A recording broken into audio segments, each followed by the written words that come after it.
Hi అండి. ఇవాళ మనం పైనాపిల్తో ఒక చాలా కొత్త రెసిపీ చూడబోతున్నాం. దానికి కావాల్సిన పదార్థాలు పైనాపిల్, కారం, తేనె, వెన్న, నిమ్మకాయ.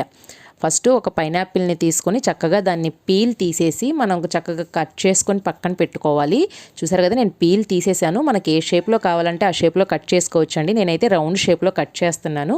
చూసారు కదా, ఈ విధంగా మనకి ఎన్ని ముక్కలు కావాలనుకుంటే అన్ని ముక్కలు కట్ చేసుకొని పక్కన పెట్టుకోవాలి. ఇది 5 స్టార్ హోటల్స్లో దొరికే రెసిపీ అండి. మనం ఎట్లాగో అంతంత ఖర్చు పెట్టి ఈ పైనాపిల్ ముక్కలు అక్కడికి వెళ్ళి తినాలా అనుకుంటాం కదా, అలా కాకుండా ఇంట్లో ట్రై చేయండి. ఫస్ట్ ఒక బౌల్ తీసుకొని 1 స్పూన్ బటర్ వేసుకొని అందులో ఒక బద్ద నిమ్మకాయ పిండుకోండి. ఈ నిమ్మకాయ పిండుకున్న తర్వాత కారం ఒక 1/2 స్పూన్ అండి, కావాలంటే తగ్గించుకోవచ్చు పెంచుకోవచ్చు మన టేస్ట్ అకార్డింగ్. కారం వేసేసి ఇందులో ఒక 1/2 స్పూన్ హనీ, తేనె వేయండి. తేనె వేసేసి ఇవన్నీ కలిపేసి చక్కగా ఒక పేస్ట్ లాగా రెడీ చేసుకోవాలి. ఒక స్ప్రెడ్ మనం పైనాపిల్ మీద స్ప్రెడ్ చేస్తామన్నమాట. దీన్ని మనం గ్రిల్ చేస్తామండి. కావాలనుకుంటే మీరు చక్కగా మన దగ్గర బొగ్గులు ఉంటే బొగ్గుల మీద జల్లెడ పెట్టేసి దాని మీద కూడా గ్రిల్ చేసుకోవచ్చు. నా దగ్గర అయితే గ్రిల్ ప్యాన్ ఉంది కాబట్టి నేను దాంట్లో స్ప్రెడ్ చేసి చక్కగా కాల్చి చూపిస్తాను చూడండి. నేను ఇక్కడ గ్రిల్ ప్యాన్ పెట్టుకున్నాను కదా, కొంచెం బటర్ అప్లై చేశాను. దాంట్లో మనం ముందుగా కట్ చేసి పెట్టుకున్న పైనాపిల్ ముక్కలు పెట్టేసి ఒక్కసారి అటు ఇటు చక్కగా కాల్చుకుందాము.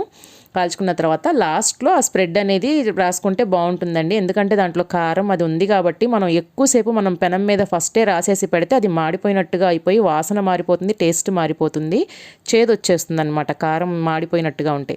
అందుకని చెప్పేసి ఫస్ట్ కొంచెం వేయించుకుంటే కనుక కుక్ అయిపోతుంది పైనాపిల్. చూసారు కదా, ఈ విధంగా కుక్ అయిపోయిన తర్వాత అది కొంచెం ఉడికిన తర్వాత అప్పుడు దాని మీద ఈ స్ప్రెడ్ రాసి ఇంకొక 2 నిమిషాలు అటు ఇటు కాల్చుకోవాలి. చెప్పాను కదండి, బొగ్గుల మీద చేస్తే ఇంకా బాగుంటుంది టేస్ట్.